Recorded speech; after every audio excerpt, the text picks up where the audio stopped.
Hey everyone, welcome back to Joy at Work. It's great to be with you. I hope you're doing well. Hope you're enjoying the World Cup if you watch.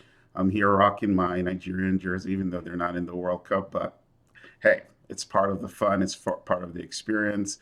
About to enter the round of 32. Really looking forward to it. Thanks to everyone who gives me feedback on the videos, new script subscribers, longtime subscribers. Appreciate you all the feedback, all the comments. My only ask all the time is if you find the content useful, valuable, just share it with one person. That's all, just one person. See where it goes from there. All right, workplace incivility. How do we cope in situations when there's a power imbalance? When your boss or your boss's boss is the one who repeatedly treats people in an uncivil manner. I'm not talking about the one offs that happen in all human relationships. Like, it happens. Sometimes we're all jerks. It's just part of what makes us human. I'm talking about the persistent and consistent, the continual uh, actions of behaviors that are rude and just like disrespectful of others. What to do then when there's a power imbalance? You need to approach this with wisdom. True story. I once almost like hung up or whatever it is, jumped off a work call, video call because somebody had acted in a way that just wasn't cool. And this was something this person had done multiple times. But this was a superior, and if I had done that, there might have been consequences. So don't judge me whether I should have, should not. But the point is, you need to be wise because we go to work to provide for ourselves, for our families, and things like that. So there are consequences for all of our decisions. But how do you survive in this situation, or how do you navigate through? I have a few suggestions. See if any of these work for you. First of all, find out if there's somebody you have a good relationship with who might be able to influence this person. Is there a peer? Is there somebody else in the org who might be able to point this out to them that you have a good relationship with? See if you can do that. Talk to that person and tell them what's going on.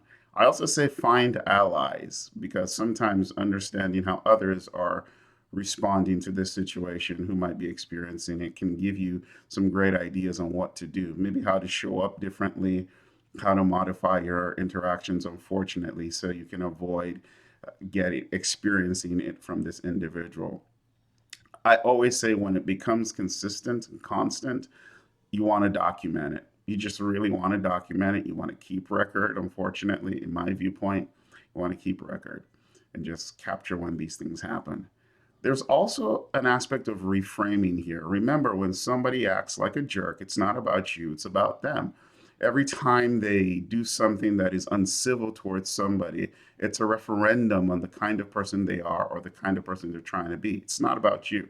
So even though it might hurt, it says way more about them than it says about you. And sometimes you just need to flip it and say, like, this is who they are, this is what they want to be, this is about them. Maybe have a little sadness or empathy, whatever the word you want to use is here, for them, and just let it be that way. And related to that, sometimes a level of detachment's needed, like not really caring what comes out of that person's mouth might be valuable. You can't control whether it rains or not, but you can walk out with an umbrella and avoid getting wet. So there are things you can do about there in that way. Like job crafting will tell us maybe even minimize the amount of interaction you have with that person. Last but not least, and this is very important, but it's last simply because this can be challenging.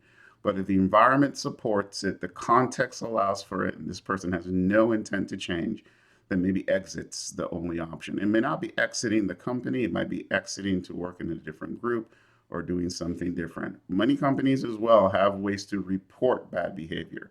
So if your allies and you like combine and consistently report bad behavior, who knows, something might happen. But in organizations that accept, tolerate, allow this kind of behavior to flourish, you might need to do something different based on your situation.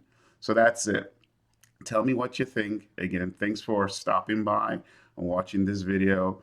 If you enjoyed the content, please like, as they say. I'm not into the marketing and advertising of my stuff. I just do this because I enjoy doing it. But and just share it with somebody, encourage somebody to subscribe. All right. See you later. Hopefully experience joy at work. Bye.